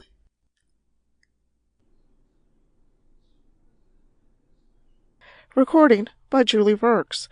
The Black Cat, Volume 1, Number 9, June 1896, Section 3, The Seaweed Room, by Clarice Irene Klingon. "This is the seaweed room," announced the housekeeper, putting a key into the lock. "It's been shut up for a long time, and will be a bit musty." With this she threw open the stout oaken door, and we entered a square apartment, darkened by closed shutters and heavy with a strong, pungent odor. As our guide raised a window and opened the blinds, there was a rustling all about us as of the flight of pigeons. This was caused by the fluttering of quantities of dry seaweed, which were festooned upon the walls and over the doors and windows. "That's nothing but common seaweed," said the good woman, noticing our interested glances. "It's used only as an ornament and to give character to the room. All the choice varieties are in these glass cases and pressed in this pile of scrapbooks, with notes and explanations under 'em." "Did Professor Linwood collect these specimens himself?" I asked. "I suppose so. He used to go on long voyages to the tropics and come home laden with new varieties, and then he'd spend months classifying and arranging them. He was a diver in his younger days, and after that made contracts for lifting sunken vessels or exploring old hulks that had money or merchandise on board. He'd put on his diving suit and go down with his men, I've heard tell, and many's the strange adventures he'd had in ships at the bottom of the ocean, so he told me one day when he felt chatty. That's how he first took to collecting seaweeds. He ransacked the bottom of the sea to get specimens, but after his marriage he never seemed to care for it any more. But perhaps all this doesn't interest you. It's the seaweed you want. You can examine it as much as you like." We did so and lingered long, held by the charm of this strange room that was redolent with the mysteries of the great deep. We sat on a couch, talking in low tones and listening to the rustling seaweeds over our heads, our feet resting on some of the same material, which had been fashioned into a rude map that covered the floor and also the divan on which we were seated. The whole apartment was full of it in all forms and phases. A wreath of it surrounded the only portrait in the room, that of a young girl with frank, pleasing eyes and a sweet mouth. The housekeeper, who had excused herself for a few moments, now returned with tea and biscuits. As she poured the fragrant beverage into little fat cups, we ventured to inquire who the original of the picture was. "Mrs. Linwood, the professor's wife," replied the woman, giving a quick, apprehensive look at it over her shoulder. "Then," replied my companion, "it's no wonder the professor took no more voyages after his marriage." "I said he collected no more seaweed, sir," responded the housekeeper.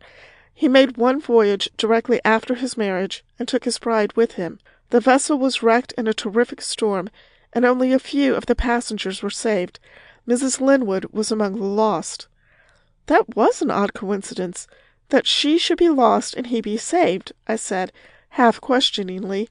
"Well, sir, that leads up to the most peculiar story you ever heard. As long as the professor lived, I never dared breathe it, but now he's gone, I might relate a strange circumstance in connection with this room." We encouraged her so much that the good woman began immediately. "It was not until the professor was nearly 60 that he thought of taking a wife. Then he was very foolish, if I may be allowed to say it, for he fell in love with a little girl only 18, and he, being rich, her parents favored the match, though she was much attached to a second cousin of hers, a young fellow in an importing house, poor but with good prospects.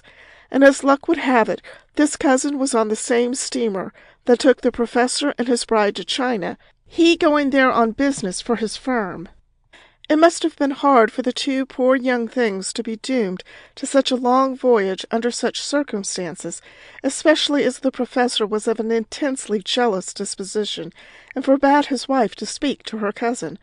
But as I said, the vessel ran aground in a storm, and sank almost immediately. Mrs. Linwood was drowned, and her husband came back a changed man, broken in mind and body. He had even lost his interest in his particular fad, and I have seen him shudder at the sight of a piece of seaweed.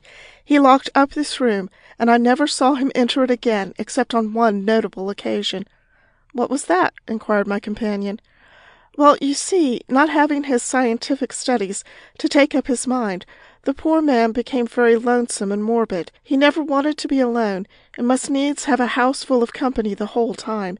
This was easy, for he had a great many nephews and nieces, and they, with their friends, kept us in a state of commotion, especially during the holidays and in summer vacations. One Christmas Eve, his favorite nephew, Jack Newton, came late in the evening, and to save my soul I didn't know where to put him to sleep. He was a merry, rollicking lad of 17, and he said he'd sleep in the attic, anywhere so that he got a chance at the dinner the next day, always thinking of his stomach like any healthy boy. The attic was out of the question. Suddenly a thought came to me, and I asked him if he'd mind sleeping in the seaweed room. "Just the thing, awfully jolly," said the boy, giving me a squeeze that nearly broke my neck. "Then not a word to your uncle," I said, as soon as I could speak. "Mum's the word," said the boy with a wink. So I fixed him a bunk on this here couch we're sittin' on, and as it was bitter cold, started a bit of a fire in the grate. Then I locked him in and carried away the key, so if by some strange chance the professor should stray up there late in the evening, he would find the key gone, and probably think it had been mislaid, for it usually hung on a nail beside the door. If I'd known the queer tricks of this room then, as I do now, I'd never have locked the boy in.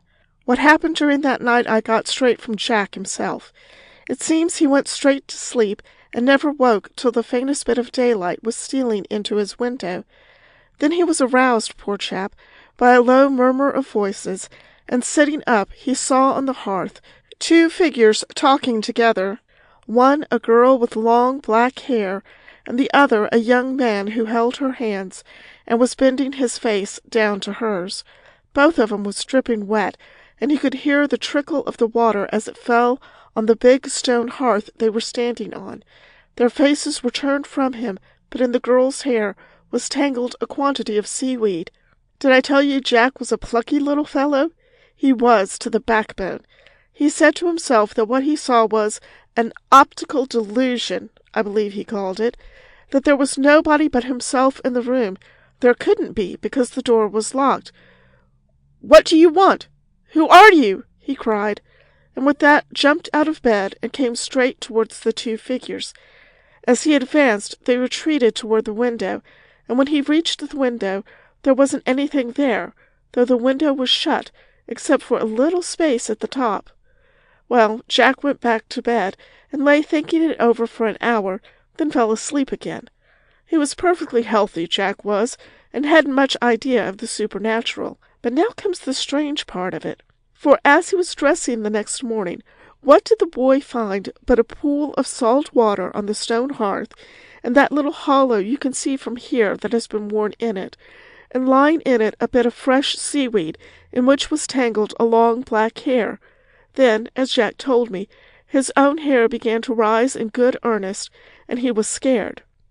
So that morning after breakfast he takes the bit of seaweed to his uncle and asks him if he'd ever seen any like it.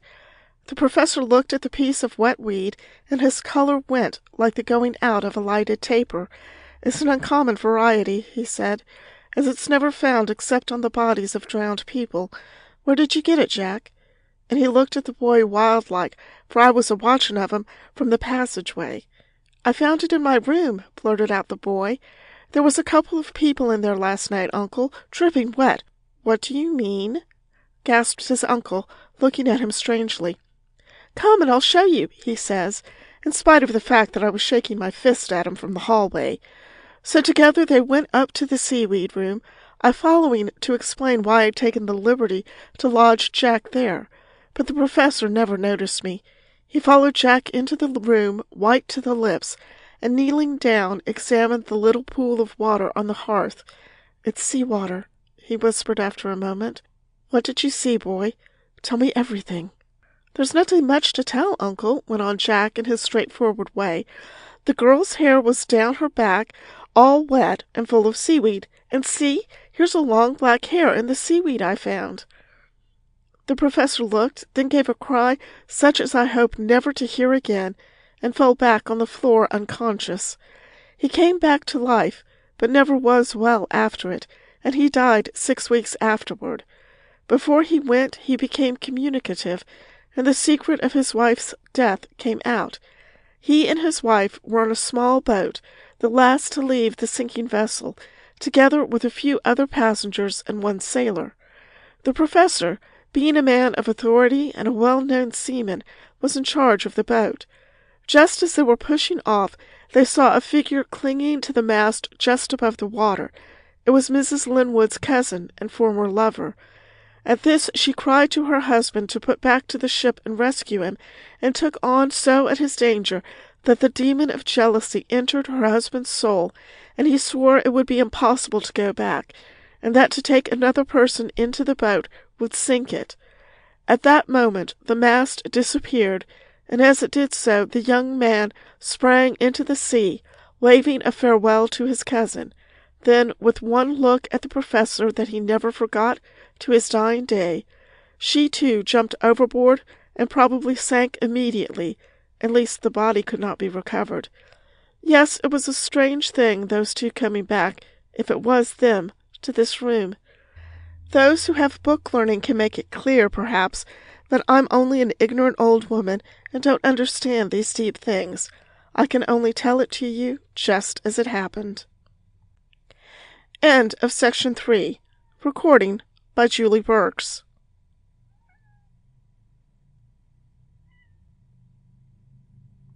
Recording by Mike Manolakis. The Black Cat, Volume 1, Number 9, June 1896. Section 5. The Luck of Killing Day by Macpherson Fraser. The three companies of the 9th Cavalry, ordered up from Laramie with gilded records for minstrelsy and savage skirmishes to help form the headquarters of the Department of the Platte at Fort Niobrara, were dismounting in front of their new 'dobe quarters between H Company and the sutler's store. They had been in the saddle almost continuously for 10 days, and were sore of limb and a little ugly in spirit. The adjutant's niece, who had pulled up her pony in the rear of the guardhouse 50 yards distant, was contemplating them attentively. She had never experienced colored regulars before. Her 6 months' career on the western frontier, excepting a few days with a March blizzard at Boise City, Idaho, lay entirely at Niobrara, whither she came from the arms of her parents in Chicago. They had sent her with tearful reluctance away out to the post adjutant's wife to forget Chopin and Schubert and 5 o'clocks and small gossip for a while. To get out of the conventional, they told their neighbors. And while she sat there straight on her pony, and heard the troops swearing softly over hot August sand winds in May, and whistling jigs to keep their teeth from gritting, she believed she must be fulfilling her mission with great credit. The 2 youngest lieutenants of the 9th, easing the wet girths on their horses, were eyeing her hard. They hadn't looked on a pretty woman for more than 18 months, and had almost given up hope. Therefore, though this one seemed to pay no special heed to their glances, she impressed them considerably. On the ride down to the stables, while the girl was cantering home, they admitted as much to one another. And because they had come out of West Point arm in arm, their admissions meant a great deal more than you might suppose they would. On the 3rd day in barracks, after they had unpacked their boxes and chosen the most comfortable room and quarters to shave in, they called together to pay their respects to the post adjutant, smoked his perfecto cigars, and returned to their own rocking chairs and pipes to swap epigrams on the stately loveliness of his niece. The girl took possession of their heads very suddenly, you see, which was natural and excusable under the circumstances. And she occupied them with varying increments of tenacity until one afternoon, 2 weeks later, in the cobwebbed cellar of the post hall, they were rummaging in the corner used as the dressing room for the post theatricals. Well, what if she is indifferent and pious? A little religion in proper doses wouldn't hurt me at all. And consider her looks. She may not be a facsimile of the Venus of Milo, but the resemblance is close enough to suit me. I took particular care to study her last night, said the younger of the 2 youngest lieutenants from his perch on an old gun rack. His name was John Sterling Mix, and his hair was blonde. Moon talk, said Sandom, discovering a hand mirror in a battered leathered trunk. It's time you quit studying women, Mixie. You're too young to understand them. Why don't you learn to talk Sioux, which is profitable in this country? Something is going to break loose on the reservation pretty soon, and you'll be up a tree for an interpreter. I haven't the slightest doubt that the girl is lovable and good to look at, but I shouldn't go much farther than calling her by her last name. Hello, what's this nasty stuff in the pillboxes? Looks like salve. Doris Sandom, he was entered in the register as Lieutenant, D Company, 9th Cavalry, had got his fingers in some of the grease paint and powder and burnt cork left over from the last Fool's Day performance. He daubed a little rouge on the end of his nose and squinted at the cavalier on the gun rack, who grinned and began to count off the finer virtues of the girl.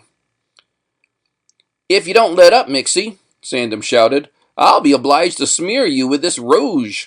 It'll do you less harm than the color of the cheeks of the adjutant's niece." Mix glowered for a moment while his brain evolved an outlandish idea.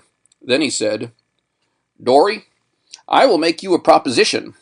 I understand they have a killing day on the reservation every week, like our Bloody Tuesday in the Territory. There's one next Saturday, and some of the people are going over with the colonel in the ambulance.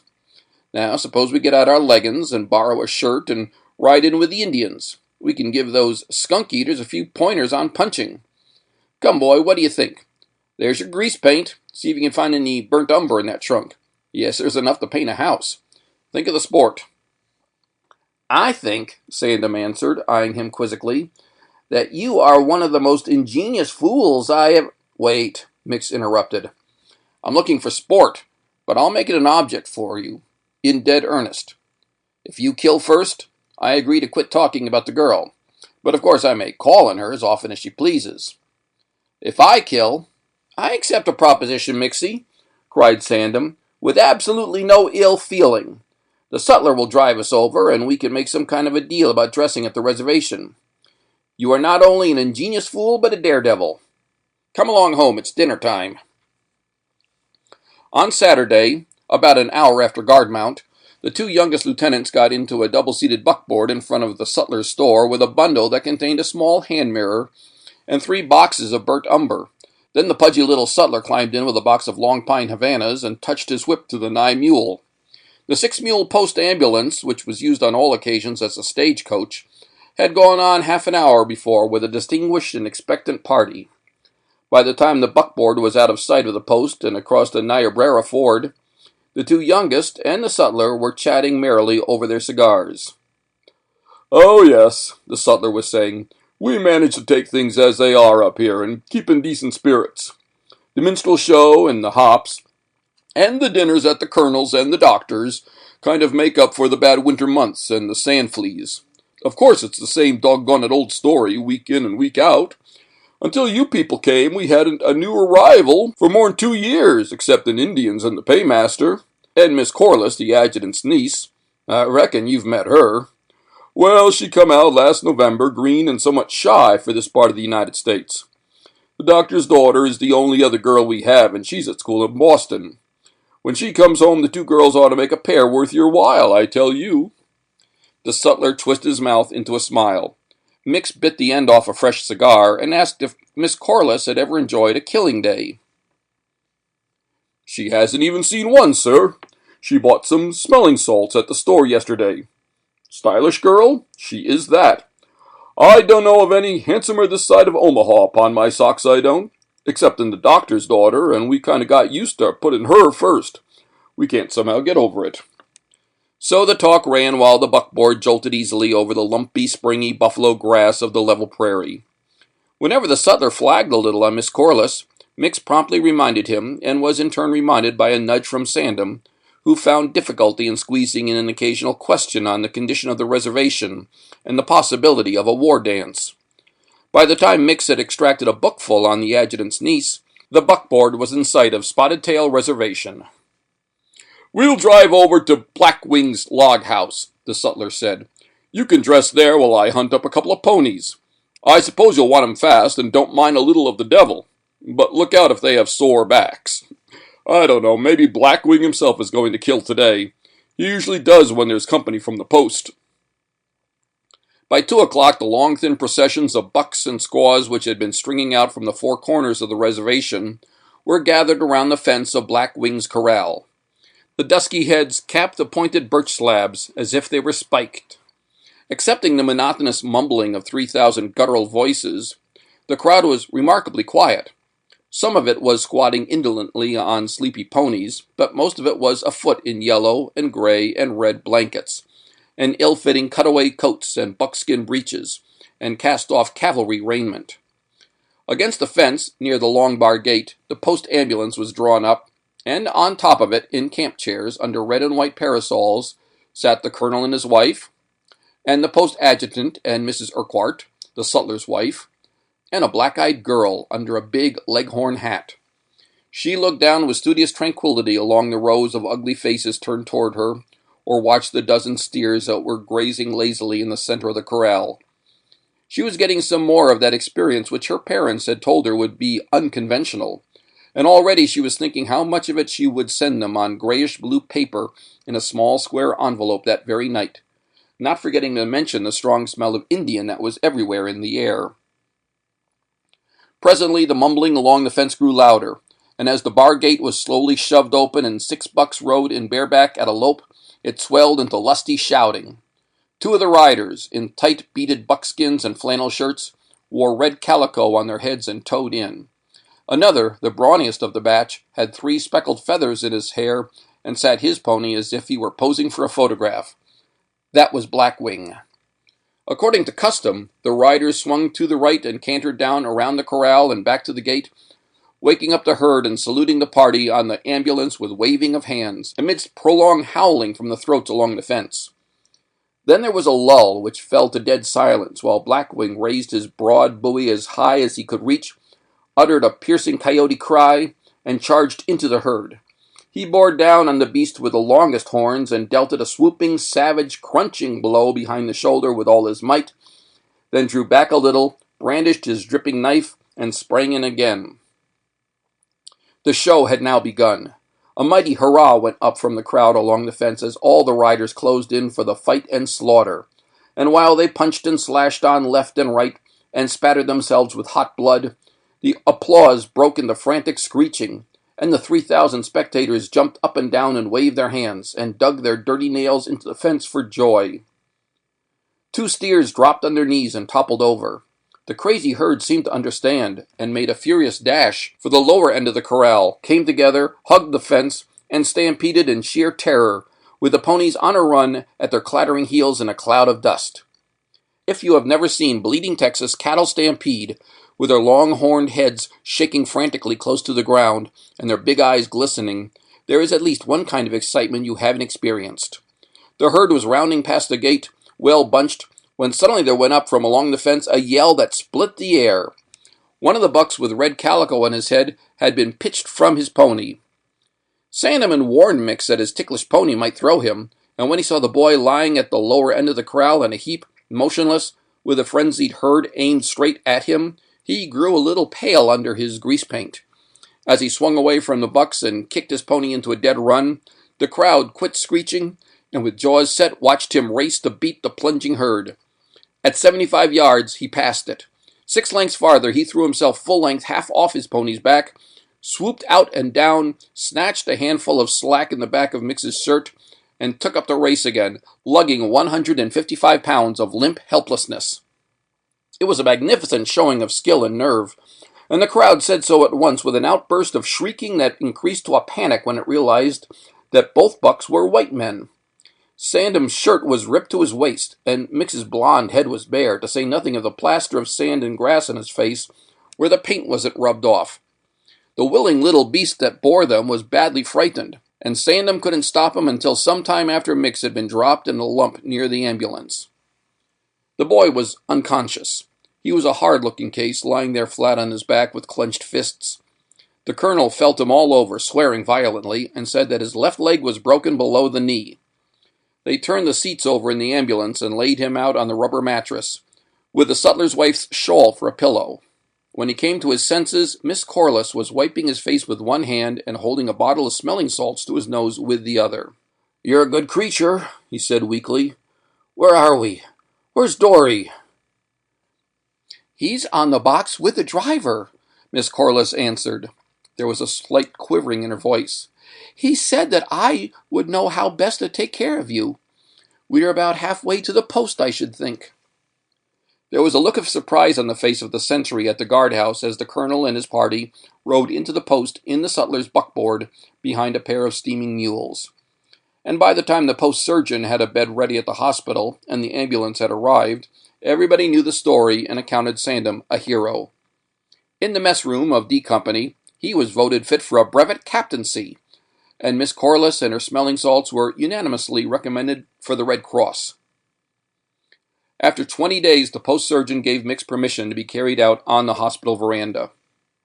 During the long, balmy June evenings, when the big moon shimmered down across the parade ground, Sandom used to sit beside him in the shadow, and they would listen to the banjo ditties that floated up the hill from the barracks of the 9th. One evening, Mix was dwelling at length on the excellencies of the girl, and wound up so.